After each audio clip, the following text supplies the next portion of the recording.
അധ്യാപകൻ, നാടകകൃത്ത്, ഫുട്ബോൾ കളിക്കാരൻ, referee, commentator. സിനിമയിലേക്ക് വരുമ്പോൾ ധാരാളം സിനിമകൾക്ക് കഥയും തിരക്കഥയും സംഭാഷണം എഴുതുകയും ഇതിനെല്ലാറ്റിനും പുറമെ ലോകത്ത് നടക്കുന്ന എല്ലാ സ്പന്ദനങ്ങളും ഹൃദയം കൊണ്ട് തൊട്ടറിയുകയും സത്യസന്ധമായി പ്രതികരിക്കുകയും ചെയ്യുന്ന ക്ഷോഭിക്കുന്ന ഒരു വ്യക്തിത്വത്തിൻ്റെ ഉടമ നമ്മുടെ കൂടെ ഉണ്ടെന്ന്. അത് മറ്റാരുമല്ല, ശ്രീ ടി ദാമോദരൻ.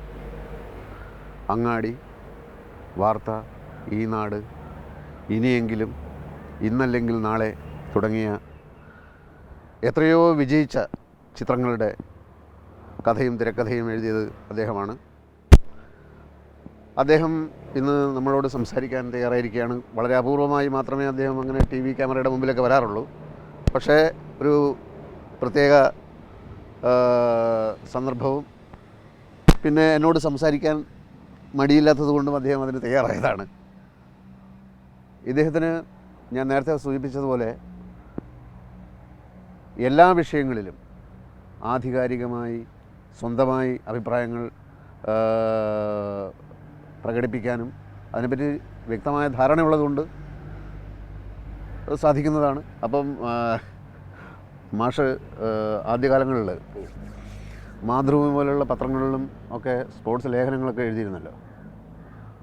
അതൊന്നും ഇപ്പം എന്താ കാണാത്തത്? സ്പോർട്സിൽ നിന്ന് കുറച്ച് വിട്ട് നിൽക്കുകയാണ്. ഒന്നാമത് പ്രായം, അപ്പോൾ കളിയില്ല. പിന്നെ ഞാൻ അത്യാവശ്യം ഓടിയിരുന്നു 1500-800 മീറ്ററൊക്കെ. അതൊന്നും ഇപ്പോൾ വയ്യല്ലോ. പിന്നെ കമൻട്രി എന്ന് പറഞ്ഞാൽ ഇപ്പോൾ ടി വിയിലും വന്നതിന് ശേഷം ആരാ റേഡിയോ വെച്ച് കമൻട്രി കേൾക്കുന്നത്? റേഡിയോ സ്റ്റേഷൻകാരൊക്കെ കമൻട്രി ചെറിയാൻ വേണ്ടിയൊക്കെ പറയാറുണ്ട്. പക്ഷെ അതിൽ താല്പര്യമില്ല. അതിൽ ശരി. അല്ല, ഈ സ്പോർട്സ് ലേഖനം എന്ന് പറയുന്നത് ഇപ്പം സ്പോർട്സ് ലേഖനം നിർത്തുന്നതിന് കാരണം എന്താണെന്ന് വെച്ചാൽ, ഞാൻ മാതൃഭൂമി ആഴ്ചപ്പതിപ്പിലാണ് ലേഖനം എഴുതിയിരുന്നത്. ഈ ലേഖനം എഴുതുന്നതിന് എന്നെ നിർബന്ധിച്ചത് ശ്രീ എം ടി വാസുദേവൻ നായരാണ്.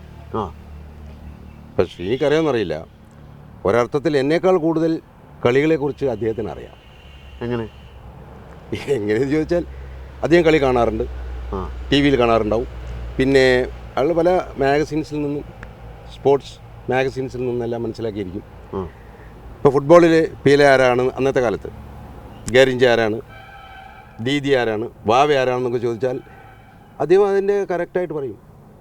എം ടിയെ സംബന്ധിച്ച് ഞാൻ മനസ്സിലാക്കിയെടുത്തോളം, ഒന്ന് വായിച്ചു കഴിഞ്ഞാൽ ഒരു പേരാവട്ടെ ഒരു സംഭവമാവട്ടെ അയാളെ മനസ്സിൽ പതിഞ്ഞിരിക്കും. അതെപ്പോൾ വേണമെങ്കിലും ഓർത്ത് പറയാൻ കഴിയുന്ന അപൂർവം ചില വ്യക്തികളിൽ ഒരാളാണ് എം ടി.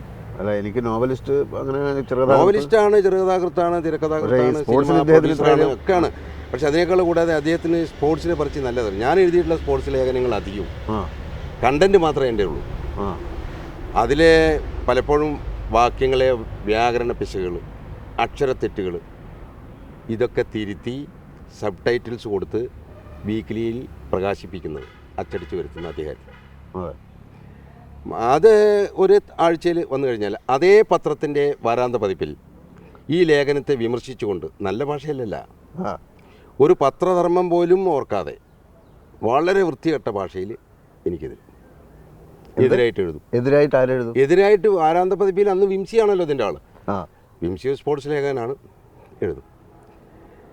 ആ കാലഘട്ടത്തിൽ എനിക്ക് ഇപ്പം ഞാൻ തുറന്നു പറയാം, ഷീനി ചോദിച്ചോളൂ, ഞാൻ ആരോടും പറഞ്ഞിട്ടില്ല. ഇവരോടൊന്നും എനിക്ക് അവരോടൊരു വിരോധമോ അങ്ങനെ പറഞ്ഞതിന് എതിരായിട്ട് എന്തെങ്കിലും പറയണമെന്നോ അല്ലെങ്കിൽ പ്രതികരിക്കണമെന്നോ എനിക്ക് തോന്നിയിട്ടില്ല.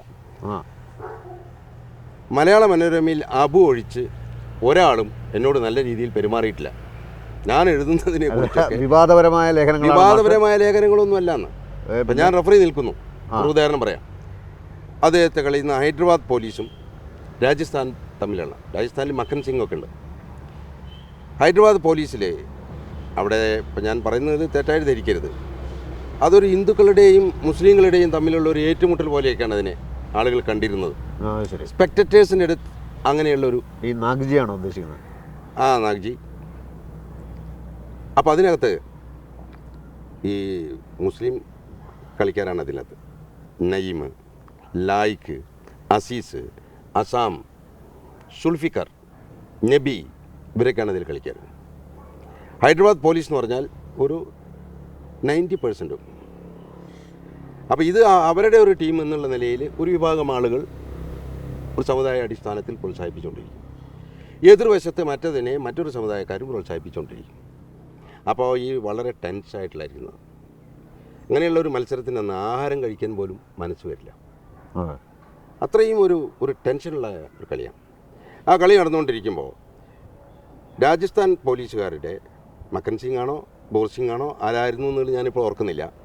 ഏതായാലും അവരുടെ ഒഫൻഡിങ് പ്ലെയേഴ്സിലൊരാൾ ഒരു പന്ത് അടിക്കുന്നു. ഗോളി കൈകൊണ്ട് തടയുന്നു. പന്ത് റീബൗണ്ട് ചെയ്ത് വരുന്നു. ഒഫൻഡിങ് പ്ലേ രാജസ്ഥാനിലെ ഒരു കളിക്കാരൻ ആ പന്ത് സ്വീകരിക്കുന്നു. Rajasthan police RAC Bikaner. ശരിയാണ്. അപ്പോൾ ആ പന്ത് സ്വീകരിക്കുന്നു. പന്ത് സ്വീകരിക്കുമ്പോൾ 2 കളിക്കാർ വേണമല്ലോ, അല്ലെങ്കിൽ ഓഫ് സൈഡ് ആവുമല്ലോ. ഇതതില്ലാതെ ഗോളി തട്ടി പുറത്തേക്ക് വന്ന പന്തിനെ സ്വീകരിച്ചുകൊണ്ട് ഗോളടിക്കുന്നു. ഹൈദരാബാദ് പോലീസിലെ കളിക്കാരെല്ലാം വന്ന് എന്നെ വളഞ്ഞ് എന്താണ് അതാണ് അനുവദിക്കാൻ പാടില്ല, അത് ഓഫ് സൈഡാണ് എന്നൊക്കെ പറഞ്ഞു. ഞാനത് വഴങ്ങിയില്ല, ഗോൾ തന്നെ വെച്ചു. പിറ്റേ ദിവസം പത്രത്തിൽ, മനോരമ ഒഴിച്ചുള്ള പത്രങ്ങളിലെല്ലാം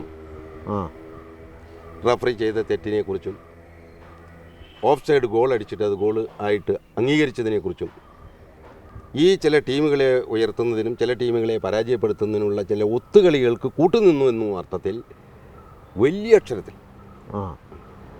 നാട്ടുകാർ ഇവനെയൊക്കെ കൈകാര്യം ചെയ്യണമെന്ന് പ്രേരണ ചെലുത്തത്തക്ക രീതിയിൽ. അത് ശരി. പക്ഷേ അബു അത് ചെയ്തില്ല. ഈ സംഭവം കഴിഞ്ഞതിന് ശേഷം അബു എൻ്റെ അടുത്ത് വന്ന് ചോദിച്ചു, എന്താണ് നിങ്ങൾ ഓഫ് സൈഡ് അനുവദിക്കാത്തതെന്ന് ചോദിച്ചു. ഓഫ് സൈഡ് നിയമപ്രകാരം last played by the defender is not offside. അവസാനമായിട്ട് ആരുടെ കല്ലിലാണോ കയ്യിൽ കൊണ്ട് തട്ടിയിട്ടാണോ തിരിച്ചു വന്നിരിക്കുന്നത് അത് ഡിഫൻഡറുടെ കയ്യിൽ നിന്ന് തിരിച്ചു വന്നതാണ്. അതിന് ഓഫ് സൈഡ് ഇല്ല. അതാണ് നിയമം. ഇത് അന്വേഷിക്കുന്നതിന് എന്തുകൊണ്ട് അങ്ങനെ ചെയ്തു എന്ന് ചോദിക്കുന്നതിനുള്ളതായ ഒരു ധർമ്മം പോലും ഇവർ അന്വേഷിക്കാതെ ഇങ്ങനെ ഒരു സംഭവത്തിൽ വരും. പ്രത്യേകിച്ച് കോഴിക്കോട് നടക്കുന്ന ഒരു ടൂർണമെൻറ്റിൻ്റെ സ്ഥിതി നിങ്ങൾക്കറിയാമോ? സാധാരണ രീതിയിൽ ഇപ്പോൾ വേൾഡ് കപ്പ് ഒഫീഷ്യേറ്റ് ചെയ്യാൻ പോലും അത്ര ബുദ്ധിമുട്ടുണ്ടാവില്ല. കോഴിക്കോട് ബുദ്ധിമുട്ടാണ്, വികാരപരം മാത്രമല്ല. കോഴിക്കോടേക്ക് വരുന്ന ഒരു 10-30,000 കാണികളിൽ 15,000 പേർ ഒരു ഭാഗവും ബാക്കി 15,000 പേർ മറ്റൊരു ഭാഗവുമായിട്ടായിരിക്കും മത്സരം. കളി തുടങ്ങുന്നതിന് മുമ്പ് തന്നെ മത്സരം ആരംഭിക്കും. ബെറ്റിംഗ്. ഇപ്പോൾ രാജസ്ഥാൻ പോലീസും ഹൈദരാബാദ് പോലീസും തമ്മിലുള്ള കളിയാണെന്ന് വിചാരിക്കുക. വടക്കേ പോസ്റ്റ് ഹൈദരാബാദ് പോലീസ്, ഇല്ല തെക്കേ പോസ്റ്റ്. നമ്മൾ രണ്ടുപേരും തമ്മിൽ കെട്ടി. കളി തുടങ്ങിക്കഴിഞ്ഞിട്ടുണ്ടെങ്കിൽ എത്ര ഗോളിന് ജയിക്കുന്നു എന്നുള്ളതൊന്നും ചോദ്യമില്ല.